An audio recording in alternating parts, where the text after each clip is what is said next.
avec d'autres sonneurs de Toxa encore, de parler, eh bien, on va parler de la France, mais à travers Napoléon. On va parler justement des circonstances de la mort de Napoléon. C'est un peu notre histoire à tous. Et puis, on va revenir sur le Bataclan et cette grande question sur pourquoi les forces armées n'ont pas pu intervenir plus vite. On va découvrir dans quelques instants qu'il y avait encore une force armée en présence, encore une de plus. On savait qu'il y en avait 4, il y en a bien une 5e qui a au moins été à un moment donné au Bataclan, devant le Bataclan, et qui elle non plus n'est pas intervenue, ou alors justement qui a reçu l'ordre de ne pas intervenir. Et c'est toute la question et tout le sujet qu'on va aborder à partir de 9h. Mais tout de suite, nous revenons sur Napoléon. Corps.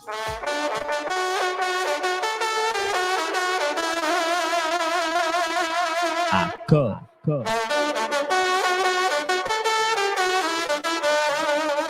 Corps à corps.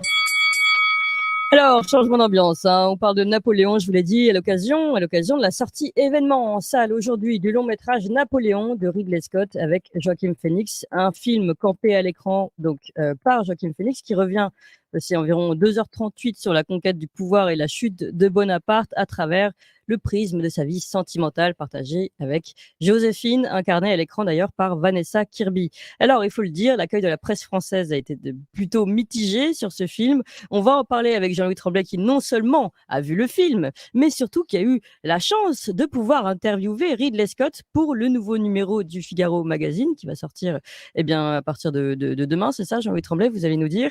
Et puis... Non, Clémence, je me permets de vous... Oui. D'abord, je vous dis bonjour, et je me permets de rectifier vos propos.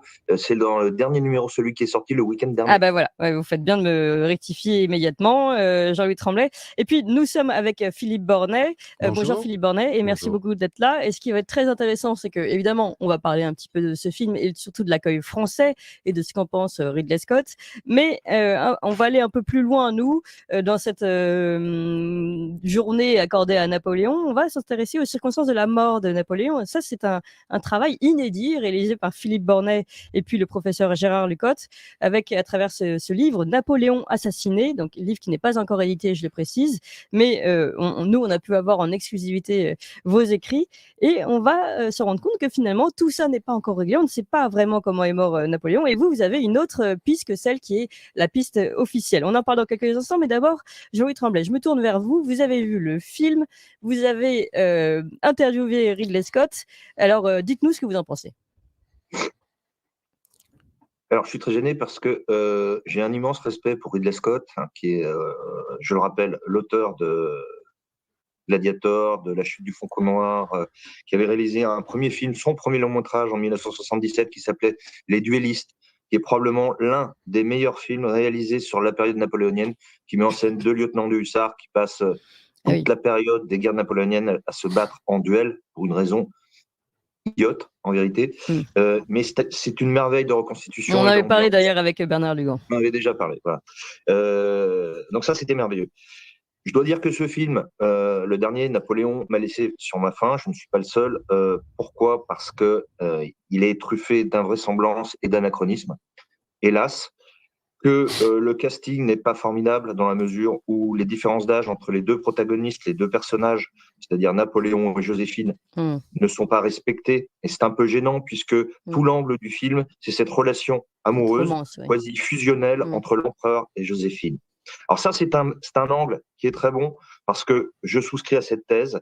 Véritablement, Napoléon n'a jamais été l'homme à femme qu'on a décrit. Bien sûr qu'il a eu des aventures, bien sûr qu'il a été courtisé, mais ce que je veux dire, c'est qu'il était profondément amoureux de Joséphine, que leur destin, d'une certaine manière, était scellé dès la Révolution, encore plus pendant la campagne d'Italie. Et à partir du moment, et c'est très curieux, c'est une histoire un petit peu à la Scarlett O'Hara et Red Butler dans Autant en emporte le vent. Je ne sais pas si vous vous souvenez. Oui. En fait, Red Butler, Clark Gable, est amoureux de Scarlett, qui ne l'aime pas, qui en aime un autre. Et puis, au fil du temps, elle s'aperçoit que oui, elle l'aime. Sauf que lui, c'est terminé, c'est trop tard. Voilà, c'est un petit peu pareil. Bon, la véritable raison, c'est qu'elle ne pouvait pas enfanter d'héritier mâle pour l'empereur, et ça a été la raison du divorce, ou plus exactement de la répudiation. Donc voilà, je trouve que ce film est un peu j'ose dire, une américanade avec du grand spectacle. C'est un peu la version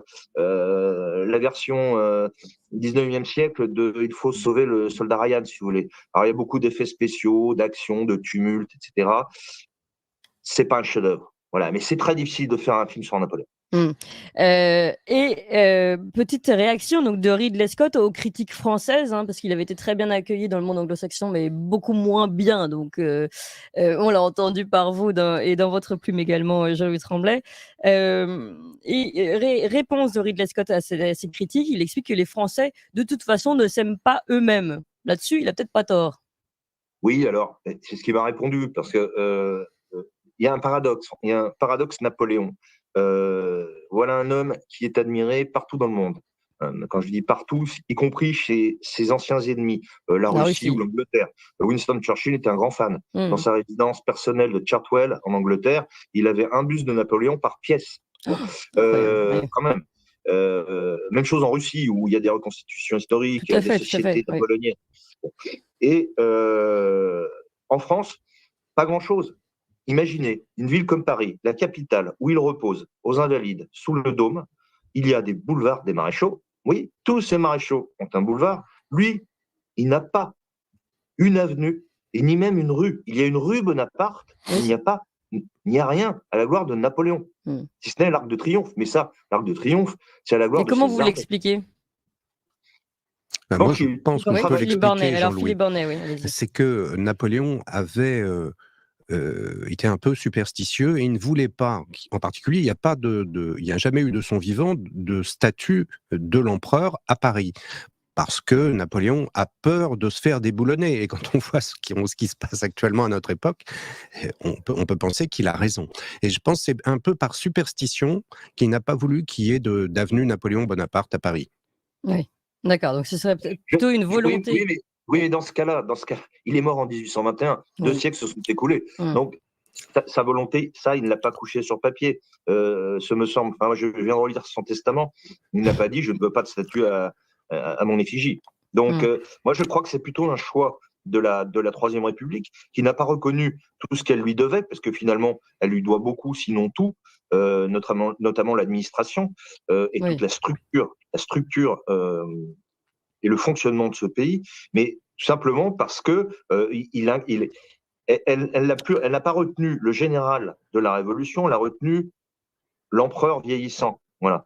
Et donc, par conséquent, petit à petit. Alors aujourd'hui, j'en parle même pas parce que bon. C'est ça. Ce que j'allais vous dire. Est-ce que c'était pas les prémices d'une France qui a le déni guerrier, on va dire aussi? Non, pas vraiment, parce que je pense que la France n'a jamais été aussi revancharde et guerrière, sorte de nation en armes, que avant la guerre de 14. Souvenez-vous, les hussards noirs de la République, le service militaire rallongé, etc. Donc je pense que ça n'a pas vraiment de rapport. Mais la République n'a pas voulu s'identifier à l'empereur, alors que l'empereur est issu de la République. D'accord. Alors, juste pour aller dans votre sens, et puis ensuite on va aborder donc toute cette question des circonstances de la mort de Napoléon. Mais d'abord, pour aller dans votre sens sur le fait que finalement Napoléon est adulé partout, sauf peut-être, ou en tout cas le moins chez nous, ce qui est quand même surprenant. Eh bien, il y a un bicorne de Napoléon qui a été vendu aux enchères récemment et qui a atteint un record, on va dire, dans son prix d'achat, 1,932 millions d'euros. Donc, vous imaginez pour un bicorne de Napoléon, voilà, qui était vendu aux enchères, on voit bien le succès de Napoléon outre France, finalement. C'est quand même assez impressionnant et c'est assez symbolique. Alors, tournons-nous maintenant, et d'ailleurs, on peut faire un lien avec ce qui se passe, puisque le long métrage de Ridley Scott, on l'a accusé d'être pro-anglais et pas assez pro-français. Enfin, c'est une des critiques françaises, en tout cas. Et là-dessus, ouais, allez-y. Effectivement, à la fin, il y a un générique de fin qui défile. C'est un tableau comptable. C'est un tableau comptable des pertes militaires côté français. Et donc, s'affichent les différents bilans des batailles, etc. Et puis l'addition, et ça fait 1 million.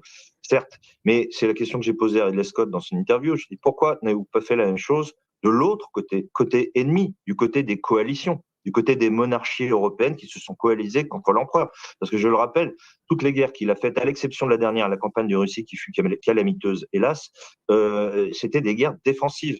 Bon, et de l'autre côté, si on fait le calcul, les historiens estiment que c'est entre 2 et 3 millions de morts.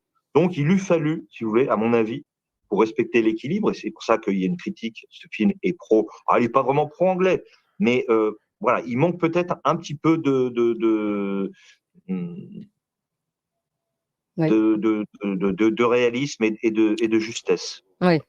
Alors, justement, on va profiter de ce questionnement sur le pro-anglais pour se tourner vers Philippe Bornet, puisque, donc, je rappelle, vous êtes docteur en médecine avant tout. Oui, je le suis toujours. Oui, ancien interne des hôpitaux de Paris, ancien chef de clinique à la faculté de Paris, ancien journaliste à Valeurs Actuelles, et d'un seul coup, en tout cas, on vous voit proposer ce livre sur Napoléon avec ce titre, donc vous co-écrivez avec le professeur Gérard Lucotte, Napoléon assassiné. Et là, on se demande comment, pourquoi vous êtes tombé sur Napoléon comme ça, vous qui êtes avant tout médecin. Et c'est ça qui est passionnant dans cette recherche, dans cette enquête que vous réalisez. Alors, je suis médecin, c'est vrai, mais j'avais un grand-père qui, lui, n'était pas médecin puisqu'il était artilleur. Alors, on voit plus l'atavisme maintenant qui me pousse vers Napoléon et son étude. Donc, Napoléon m'a toujours fasciné quand j'étais enfant. Et j'avais retrouvé d'ailleurs un tome de ses mémoires dans la bibliothèque de mon père et qui venait de mon grand-père. Et je l'ai lu. Et ça m'a plu énormément parce que Napoléon est un grand écrivain français méconnu.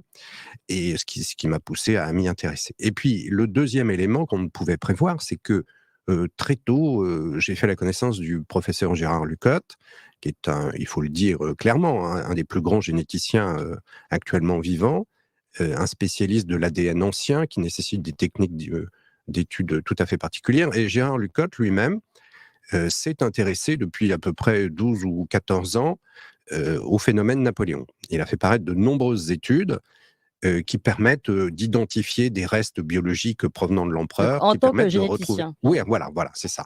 Et alors, Gérard Lucotte et moi, nous avons écrit il y a longtemps un livre sur la tunique d'Argenteuil, et je suis un peu la plume d'un professeur qui a l'habitude de parler plus à ses pairs qu'au public. Et c'est là où mon expérience de vulgarisateur a peut-être été utile. Oui, vous avez pu faire ce travail d'intermédiaire, sachant que vous avez vous-même suivi toute cette enquête génétique, on va dire, et en même temps, parce que vous maîtrisez ce côté médical, et en même temps, et bien des faits, par votre passion pour Napoléon, vous pouvez porter ce récit. Alors justement, racontez-nous un petit peu, à partir d'où part l'enquête, quelle enquête exactement, quelles sont les thèses en présence, et puis je ne sais pas si vous allez pouvoir nous dire immédiatement quelle est la thèse retenue, mais au moins voilà, nous donner des éléments sur cette enquête donc d'ADN de Napoléon. C'est un roman policier et le livre c'est tout à fait policier. Oui, c'est une enquête à suspense. Voilà. Alors, qu'est-ce que fait le commissaire Maigret quand il trouve le corps? Alors, il se demande si c'est bien, il faut identifier le corps. Après, il faut rechercher le criminel, il faut chercher un mobile, la cause immédiate de la mort, comment a-t-il été tué. Donc, on a fait tout ça pour Napoléon.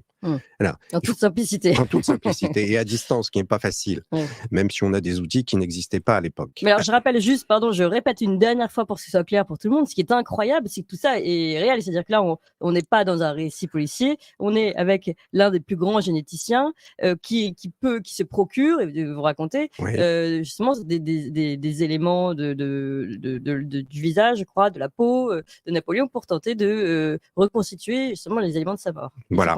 Alors, quand Napoléon meurt, il va y avoir une autopsie. Et donc, cette autopsie va être menée par le médecin, le docteur Antomarchi, qui est un Corse. Il y a que des Corses autour de Napoléon à la fin. Il a été repris en main par le lobby corse. Et donc, Antomarchi, aidé d'ailleurs de l'abbé Vignali. L'abbé Vignali, c'est l'aumônier, en fait, qui a fait des études de médecine lui-même. Et ils vont réaliser une autopsie, et il semble qu'à la fin, enfin c'est sûr même, ils vont garder un certain nombre de pièces anatomo-pathologiques pour eux. Vous savez, les médecins sont pour ça assez insupportables, et dès qu'ils ont possibilité de garder un prélèvement biologique, ils le gardent pour eux, à la fois comme relique et comme source d'études. Alors, l'abbé Vignali a vendu sa collection, enfin, il l'a pas vendu. Mais alors, juste revenons à l'époque. Qu'a-t-on conclu sur des raisons de la mort? À l'époque, derrière la porte se trouve Hudson Law, le gouverneur de l'île, et l'île de Sainte-Hélène est un foyer de maladies. Il y en a 2 qui règnent à l'état chronique, à l'état endémique même, la dysenterie et l'hépatite. Et Hudson Law ne veut pas que Napoléon meure d'une hépatite. Il veut qu'on puisse dire partout que le climat de Sainte-Hélène n'est pour rien dans les causes de sa mort. Voilà ce que dit Hudson Law. Pourquoi il ne veut pas? Parce que politiquement, ce serait la gaffe, si vous voulez. Ça ne plairait pas à Londres, et puis lui, si vous voulez, ce serait mauvais pour sa carrière. Donc, ça ne doit pas être dit. Oui. Voilà. Et donc, on va examiner en particulier l'estomac de Napoléon. Il y a en effet un ulcère, mais à l'époque, on ne fait pas de biopsie. On ne sait pas si c'est un ulcère ou un cancer. Ça semble être un cancer, mais ce n'est pas sûr. Même si, voilà. Et en plus, il est perforé bouché, c'est-à-dire qu'il y a eu un trou qui s'est formé, probablement en 1809, qui a été bouché par le lobe gauche du foie, ce qui fait que Napoléon n'est pas mort sur le coup, il a survécu et ça a cicatrisé. Et donc, tout le monde dit qu'il est mort d'un cancer de l'estomac. Voilà. Et donc, cette thèse et peut-être pas d'ailleurs complètement fausse, parce que quand on meurt, c'est souvent de plusieurs maladies, mais il y en a une autre que nous avons suivie. Voilà. Alors, donc, la première question qui s'est posée, c'est est-ce que Napoléon est vraiment aux Invalides ou est-ce qu'il est à Westminster? Parce que très tôt, on a soupçonné les Anglais d'avoir subtilisé le corps de Napoléon et de l'avoir remplacé par le maître d'hôtel Cipriani. Donc, pour prouver le contraire, la première chose à faire, c'est d'avoir un petit morceau du corps de Napoléon et d'étudier son ADN. Alors, que fait le professeur Lucotte? Il va au musée de Châteauroux, où se trouve une mèche de cheveux qui appartenait à Vivant Denon, le directeur du Louvre. Il demande cette mèche de cheveux, enfin, pas la mèche tout entière, mais quelques cheveux, ça suffit. Il l'étudie et il a une chance incroyable. Il va trouver dans l'ADN mitochondrial. L'ADN mitochondrial, c'est la seule partie de votre ADN qui ne soit pas dans le noyau, elle est dans le cytoplasme, et elle vient exclusivement de votre mère. Exclusivement de votre mère. C'est contraire à la règle générale qui veut que dans un chromosome, il y ait moitié de gène paternel, moitié de gène maternel. Et il est plus facile de reconnaître. Oui, techniquement, c'est plus facile. Je ne rentre pas dans les détails. Et alors, il va trouver une mutation qui s'appelle 16184T. Oui, mais peu importe. Elle est rare, elle est même très rare. Et si vous trouvez dans un autre ADN mitochondrial la même mutation 16184T, eh bien, il y a quasiment 99,99% de chances pour que ça provienne soit de Napoléon, soit éventuellement de quelqu'un de sa famille. D'accord. Voilà. Alors, cette mutation, on l'a trouvée dans la mèche de cheveux de Napoléon, une mèche certifiée parce qu'elle est accompagnée d'une lettre, etc. Et donc après, on est sûr que c'était celui-là, ce témoin, on va dire, c'est napoléonien. Voilà, avec une certitude dont se satisferaient les physiciens quantiques. Et après, il faut trouver un autre prélèvement. Et alors, la première idée, évidemment, c'est d'aller aux Invalides. Bah oui. Bon. Mais aller aux Invalides, c'est pas si simple que ça. Il faut des autorisations. Et puis, que pense l'administration du musée? C'est que si jamais on prouvait que c'est pas Napoléon, c'est mauvais pour les rentrées et pour le nombre de billets. Alors, personne n'a jamais eu l'autorisation. Ah oui, donc le professeur Lucotte ne l'a pas eu. Non, mais attention. Et alors là, je suis obligé de compliquer un peu les choses. Quand on est revenu chercher le corps de Napoléon en 1840, le chirurgien de la marine qui se trouvait là a ouvert... Donc le français. Oui, le français a ouvert les cercueils, il y en avait plusieurs, et une fois que le corps a été reconnu par les témoins, c'est-à-dire les généraux qui avaient partagé sa captivité, et en fait, il a pris subrepticement, sans le dire à personne, comme Antomarchi. Oui, tout le monde s'est pris un petit bout. Un petit bout, qu'il a emmené, et il a fini par le donner à Napoléon III, qui d'ailleurs en a fait cadeau. Il a pris quoi, lui aussi, des cheveux? Non, un fragment de peau qui venait du visage, qui avait dû se décoller, qui était tombé à côté. Voilà. Or, ce fragment de peau, eh bien, on ne savait pas où il était, mais le professeur Lucotte et un de ses amis, qui s'appelle Monsieur Massé, Jacques Massé, qui était également un grand spécialiste de Napoléon. Ils se sont aperçus qu'il était en fait un peu comme dans le film d'Indiana Jones, vous savez, où ils mettent C'est vraiment un truc d'aventure, hein, cette Oui. histoire, c'est vraiment drôle. Ils le rangent dans le fond. En fait, il était dans les réserves du musée de l'armée, à côté de Versailles, à Oui, Satory. Donc, ils vont pour le chercher. Et au début, l'administration est très réticente. Elle dit vous avez le droit de l'examiner. Alors, on peut comprendre un peu ce qu'on veut quand on dit ça. En fait, examiner pour un médecin, ça veut dire également toucher, biopsier. Hein, c'est la base de. On examine, on touche, on palpe, on ausculte et on prélève. Oui, donc voilà. c'est parfait. Et donc, le professeur, c'est le lapsus, c'est amusant. Le professeur Lucotte est retourné une deuxième fois là-bas et, il faut bien le dire, subrepticement, sans le dire à personne. Il découpe un petit morceau. Oui, exactement. Après avoir examiné le petit morceau de peau, il en prend un millimètre carré qu'il ramène et il refait tous les examens que j'ai dit et il prouve, mais là c'est prouvé si vous voulez. Maintenant, on est sûr que Napoléon nous invalide, puisque le fragment de peau prélevé en 1840, lors de l'expédition du prince de Joinville... C'est bien celui qui a été déposé, du corps qui a été déposé aux Invalides. Voilà. Mais tout ça, il y a eu beaucoup de livres qui ont été écrits sur la question, comme quoi c'était une thèse complotiste, etc. Mais personne n'avait rien prouvé. Oui. C'était vraisemblable. Oui. Mais maintenant, c'est prouvé. Voilà.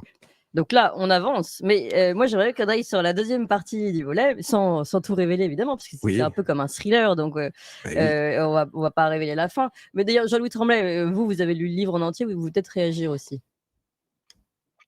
Oui, alors effectivement, ça se lit comme un polar, et donc bravo à Philippe Bornet. Ce qui est bien, c'est qu'il passe en revue, c'est un polar mais sérieux, c'est-à-dire que oui. Il passe en revue toutes les différentes hypothèses qui ont été échafaudées au cours des siècles, parce que dès la mort de l'empereur, évidemment, le bruit a circulé. Non, il n'est pas mort naturellement, on l'a tué. Oui. Enfin, voilà, ça c'est la première chose. Oui, il y avait l'empoisonnement. Alors, l'empoisonnement, évidemment, il y a d'abord cette phrase du testament de Napoléon qui dit « Je meurs prématurément, assassiné par l'oligarchie anglaise et son sicaire ». Alors, c'est très ambigu, ça veut tout dire, mais vous savez très bien que Napoléon a bâti sa légende sur ce rocher, et notamment à travers le mémorial de Lascaz. Donc, ça, c'est vraiment dans le style de Napoléon. Et vous l'avez dit tout à l'heure, Philippe Bornet, vous avez tout à fait raison, il a un très bon style littéraire, et ça, c'est génial. Il dit aussi « Nouveau Prométhée, je suis cloué sur un roc, et un vautour me ronge ». Donc ça, c'est merveilleux. Ces thèses de l'empoisonnement ne sont pas nouvelles. Ce qui est nouveau, c'est la science, qui a fait des progrès entre-temps, en 2 siècles. Et il y a une thèse qui est apparue dans les années 50-60, c'est celle de l'empoisonnement à l'arsenic, qui a d'abord été mise en avant par un médecin suédois qui s'appelait Forsfood, puis reprise dans les années 90-2000 par le Canadien Ben Weider, qui a d'ailleurs fait un livre qui s'appelle Napoléon est-il mort empoisonné, et qui lui-même a fait réaliser des analyses toxicologiques des cheveux de Napoléon pour démontrer qu'il y avait une dose massive, en tout cas anormalement élevée, d'arsenic dans ses cheveux. Et là, peut-être que Philippe Bornet peut nous éclairer sur ce point. Oui. Alors, pourquoi les analyses toxicologiques trouvent-elles de l'arsenic ? Oui. Eh bien, parce que... Peut-être parce qu'il a été empoisonné. Oui, alors ça, c'est une hypothèse, en effet. Mais alors, il y a arsenic et arsenic. Lorsque l'arsenic est utilisé comme poison, il passe dans votre sang, et à partir de ce qu'on appelle le follicule pileux, c'est-à-dire la racine du cheveu, il passe dans le cheveu, mais il passe dans la partie centrale, ce qu'on appelle la médulla du cheveu. En revanche, et ça, on ne le sait pas parce qu'on ne le fait plus, enfin, on l'a oublié, l'arsenic est utilisé comme cosmétique. Je vais prendre un exemple.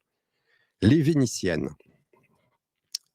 qui sont généralement très belles, ont un défaut. Elles sont comme ça. Elles ont souvent les cheveux blonds vénitiens. Oui. C'est très beau, ça. Oui, mais elles n'aiment pas ça. Oui. Elles voudraient avoir les cheveux blonds comme en Europe. Et donc, elles vont se mettre sur leurs altanes. Vous savez, en haut de l'immeuble, on voit les altanes. Elles répandent leurs cheveux sur un chapeau avec un trou au milieu, donc pour faire sortir leurs grands cheveux blonds.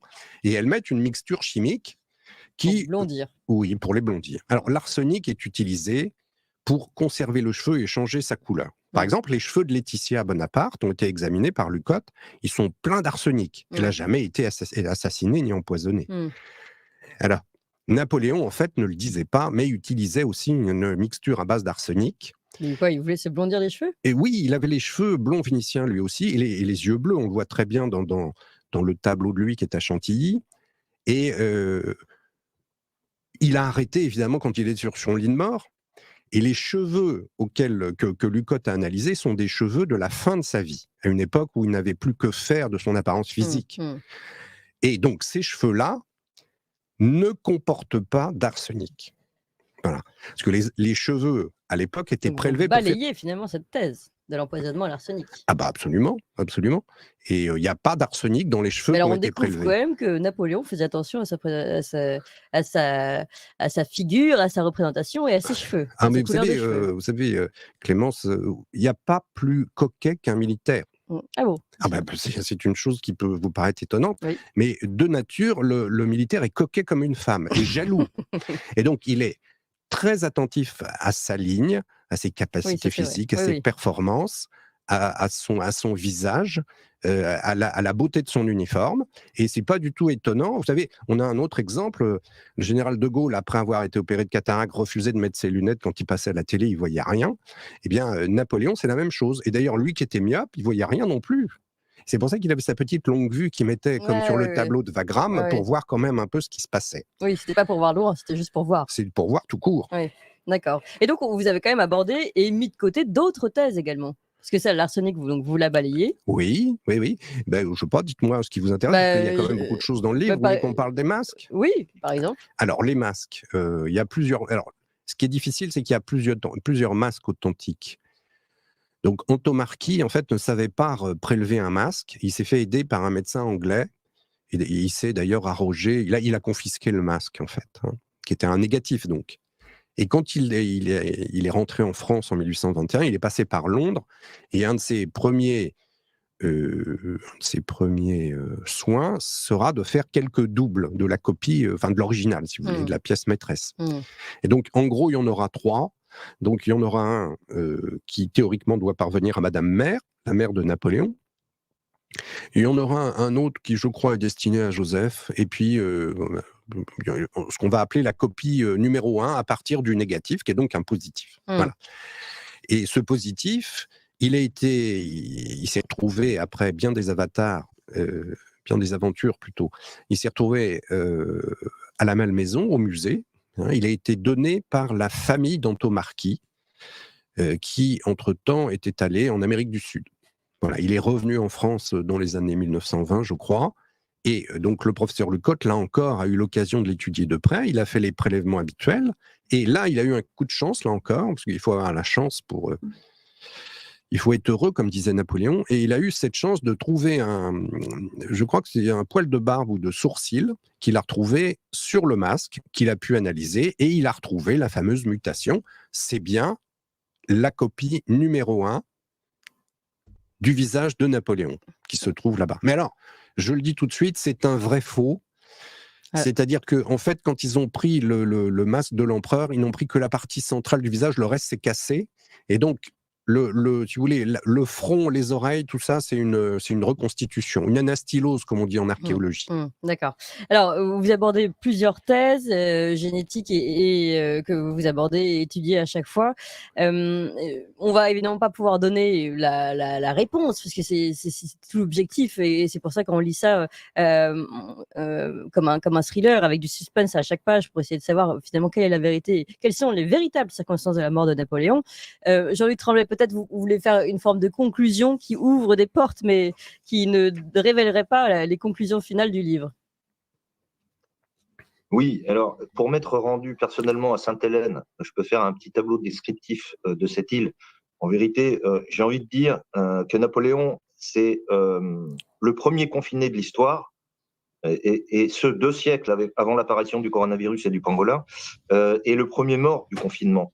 Pourquoi? Parce que Sainte-Hélène, c'est un rocher planté au milieu de l'océan, à 3000 km du Brésil, à 2000 km de l'Afrique. Surface, c'est Paris intramuros. Cette île, à l'époque où Napoléon y a été exilé, elle était gardée par 3000 soldats anglais. Il y avait une demi-douzaine de frégates qui en faisaient le tour en permanence. Et il y avait 500 pièces d'artillerie tout autour. Voilà. Il y a un proverbe local qui dit Saint Helena is a place with only one entrance and no exit. C'est-à-dire, c'est un lieu avec une seule entrée et pas de sortie. Bon, donc c'est une prison à ciel ouvert. J'ajouterais que le climat, effectivement, vous l'avez dit, est relativement insalubre. C'est-à-dire que, en tout cas, pas sur toute l'île, je tiens à le préciser, mais là où le gouverneur Hudson Law, le gouverneur britannique, avait choisi de construire la maison prison de Napoléon à Longwood, c'est un plateau qui est battu par les vents, c'est humide, c'est fétide, tout pourri, le bois, le cuir, il faut refaire la charpente en permanence, il y a des termites, il y avait des rats, etc. Donc déjà, Napoléon est arrivé, il n'était pas dans un état physique remarquable. Oui. Donc, pendant 6 ans, il s'est éteint petit à petit. Il faut ajouter le huis clos avec cette petite cour, cette crypto-cour qu'il a reconstituée autour de lui, les 3 généraux, leurs épouses, etc., les jalouseries, l'espionnage, etc. Et last but not least, et ça a été le coup de grâce, les humiliations, les tracasseries, les mesquineries dont il fut l'objet de la part de Hudson Law. Donc, son geôlier en chef. Voilà. Et donc, c'est un petit peu tout ça, plus les facteurs de comorbidité, évidemment, qui ont fait que Napoléon est mort dans cette agonie assez terrible des derniers jours de 1821. Philippe Bornet, vous voulez ajouter quelque chose ? Eh bien, le livre dans lequel Gérard Lucotte raconte ses études porte le titre de Napoléon assassiné. Le nom des 2 auteurs est dessus. Nous avons quelques éditeurs. Je précise, vous et le professeur Gérard Lucotte. Oui, le professeur Gérard Lucotte et moi, je me mets en deuxième, évidemment. Et nous sommes toujours à la recherche d'un éditeur. Nous sommes en relation et en négociation avec quelques-uns. Mais donc, si parmi les nombreux auditeurs de Tocsin Média, il y a un éditeur intelligent, eh bien, il peut prendre contact avec moi, soit en m'écrivant à philippe.bornet@cgtel.net. On mettra les informations. Oui. Voilà, soit même sur le numéro de téléphone 06 09 47 28 38. Et ben voilà, toutes les informations sont données. Et alors, franchement, je conseille à n'importe quel éditeur de se jeter sur ce livre parce que c'est vraiment, on l'a dit, c'est une enquête, sauf que c'est une enquête réelle réalisée par des spécialistes en question justement de reconnaissance d'ADN, etc. Donc c'est vraiment absolument passionnant et on recommande à tous et on recommence la lecture. Ça, ce sera encore, il faudra encore attendre un petit peu alors pour que tout le monde puisse le suivre. En attendant, vous pouvez revoir cette émission pour vous tenir en haleine. Merci beaucoup Jean-Louis Tremblay, grand reporter au Figaro Magazine et chroniqueur chez nous évidemment, et Philippe Bornet. Donc je rappelle que vous êtes docteur en médecine, ancien interne des hôpitaux de Paris, ancien chef de clinique également, et puis donc auteur de ce livre, co-auteur avec le professeur Gérard Lucotte, Napoléon assassiné, point d'interrogation, avec toutes ces thèses qui sont brossées dans ce livre. Merci à vous deux. Et puis